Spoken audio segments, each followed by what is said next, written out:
Hello, welcome back to my channel. Thank you very much for watching. My name is Sian and today I've got for you an update on my no-buy year. I hope you're okay with me carrying on uploading videos. I'm enjoying doing them because it's a distraction from what is currently going on. If you don't want to watch them, then don't, that's fine. I wanted to update you with how I'm going on my no-buy year. This is something I started obviously at the beginning of the year. I kind of did it on a bit of a whim. The main thing I needed to cut down on buying were books because I buy a whole lot of books, and I think last year I spent probably about £500 on books, which is an awful lot of money to spend on books, let's be honest. I don't really buy many clothes and things like that, so really the thing that I'm trying to cut down on is books.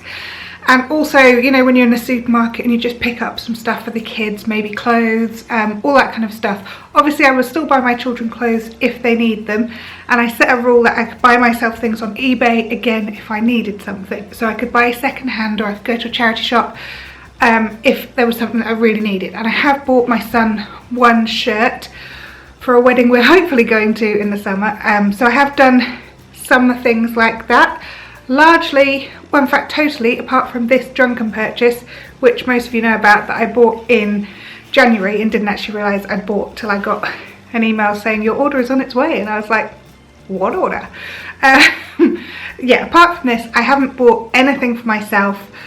I found it quite easy to do that. I haven't bought any books, apart from one which was on a pre-order from last year. So I haven't bought clothes, books, things that weren't kind of essentials, electronics, anything like that. And I have found that quite easy. Obviously in February we were on holiday, so we were all inclusive, so there were no costs going out at all during that 10 days, which made my bank account very happy because it's very rare I get out of my overdraft into kind of like £0 plus.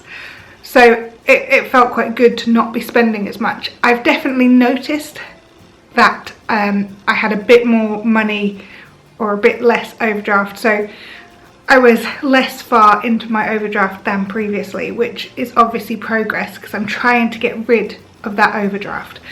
So I have noticed that. I didn't really find it very difficult. I'd stopped ordering things on Amazon because that was another thing, just buying stuff for the house.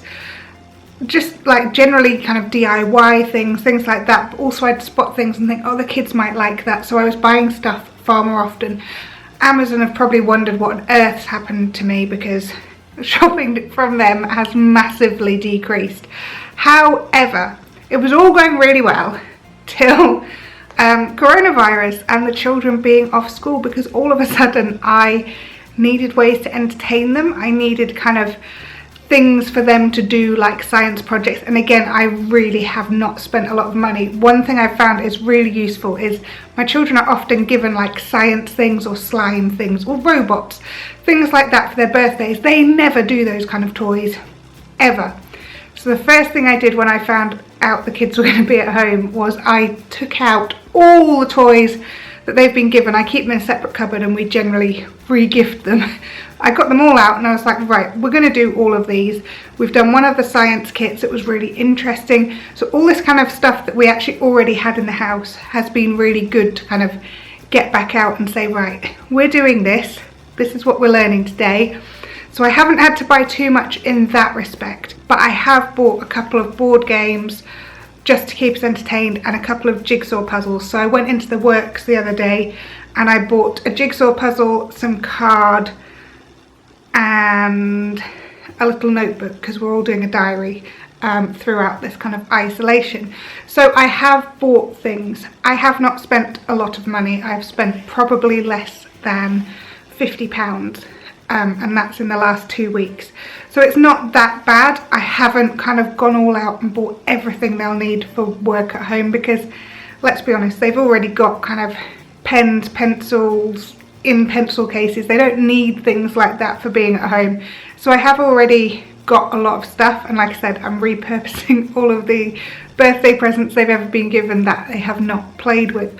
So we are using stuff up, and I have spent very, very little, but that's the only blip so far in my no-buy year. So I have to say it's far more achievable than I had imagined it would be.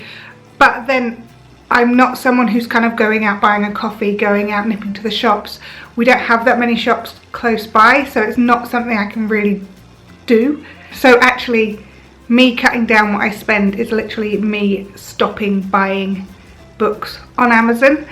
And I can still buy books, I can buy secondhand books, but the main thing I've been doing is going to the library, and I'm really enjoying it. I can order books in, it costs £1 to order a book, because we have a really tiny library. It's probably as big, if not smaller, than the room I'm sitting in. It's a real small village library, but they can get books in from other libraries throughout North Yorkshire, so they can order in the books that I want, and it's working really, really well. And I'm really enjoying doing that. It kind of makes me feel good borrowing books rather than buying books. So I have really noticed how much more I'm doing things like that. Again, coronavirus and being isolated has made us spend a huge amount less on shopping. We're not driving the 10 miles to the nearest town to go shopping. We have some stuff in our freezer, so we're eating it up and making bread every other day. So we have fresh produce that we have and we can buy from the butcher, and we have a village greengrocer and they're delivering. We've also started a milkman, so we now have a milkman, so 3 days a week we get fresh milk. So I really think we're going back to kind of basics, which is also costing us less. The children aren't eating snacks, you know, like ice gems, things like that. They're not eating them because we haven't got them, and we have no way really to go and get them. So I am really impressed with how easy it's been for me. I am definitely going to keep it up, but I'm going to kind of lay off the pressure for now whilst the children are at home. Be a bit more relaxed about it. If I have to spend something to keep them entertained or on an app to educate them, then I will. So I think it's about making sure that you're kind of flexible with and realistic with your expectations of yourself in this process. But that's how I'm getting on so far.